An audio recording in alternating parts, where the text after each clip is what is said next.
I was working at a financial firm in New York City with a bunch of very smart people, and I had a brilliant boss I much admired.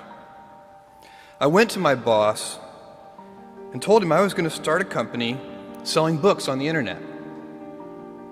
He took me on a long walk in Central Park, listened carefully to me, and finally said, "That sounds like a really good idea, but it would be an even better idea for someone who didn't already have a good job." You can have a job, or you can have a career, or you can have a calling. And if you can somehow figure out how to have a calling, you have hit the jackpot, because that's the big deal.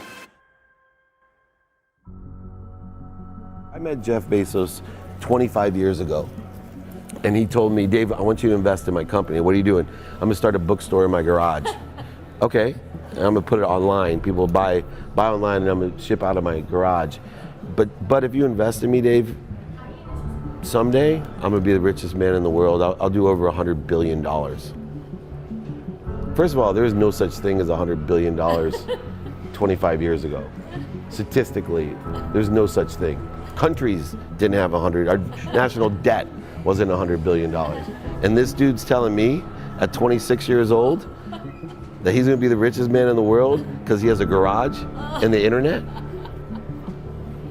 That was his truth.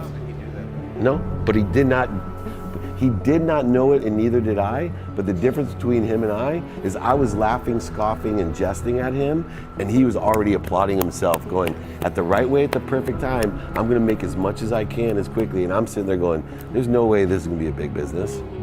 Do something you're very passionate about, and don't try to chase what is kind of the hot passion of the day.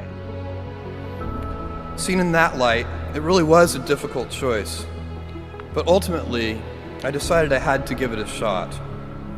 I didn't think I'd regret trying and failing, and I suspected I would always be haunted by a decision to not try at all.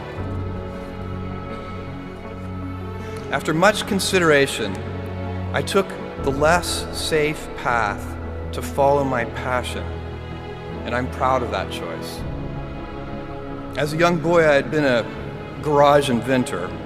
I'd invented an automatic gate closer out of cement-filled tires, a solar cooker that didn't work very well out of an umbrella and aluminum foil, baking pan alarms to entrap my siblings.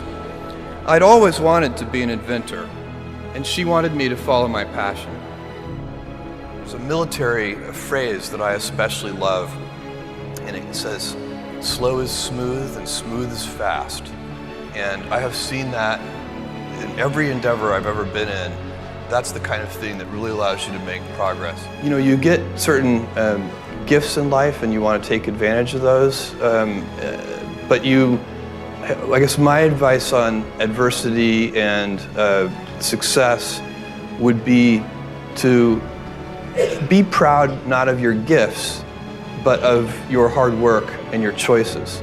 So, you may be, the kinds of gifts you get in life, you might be really good at math. It might be really easy for you. That's a kind of gift. But practicing that math and taking it to the next step, that could be very challenging and hard and take a lot of sweat. That's a choice. You can't really be proud of your gifts because they were given to you. You can be grateful for them and thankful for them. But your choices, you choose to work hard.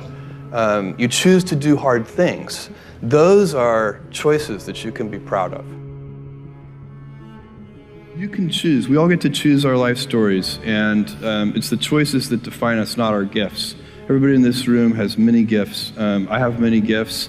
You can never be proud of your gifts because they're gifts. They were given to you. You might be tall, or you might be really good at math, or you might be extremely beautiful or handsome, or there are many gifts, and you can only be proud really of your choices because those are the things that you are acting on.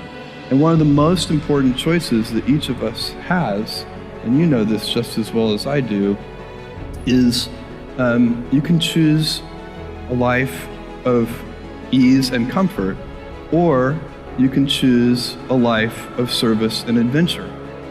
And when you're 80, which one of those things do you think you're going to be more proud of? You're going to be more proud of having chosen a life of service and adventure. There's never been a better time to be alive.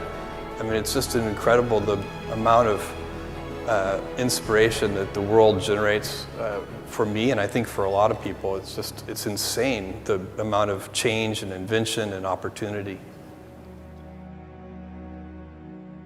Your life, the life you author from scratch on your own, begins. How will you use your gifts? What choices will you make? Will inertia be your guide, or will you follow your passions? Will you follow dogma, or will you be original? Will you choose a life of ease, or a life of service and adventure? Will you wilt under criticism, or will you follow your convictions?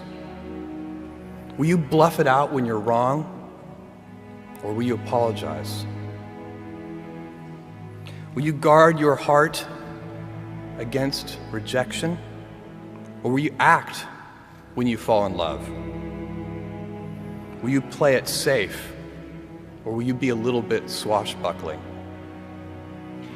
When it's tough, will you give up, or will you be relentless? Will you be a cynic, or will you be a builder?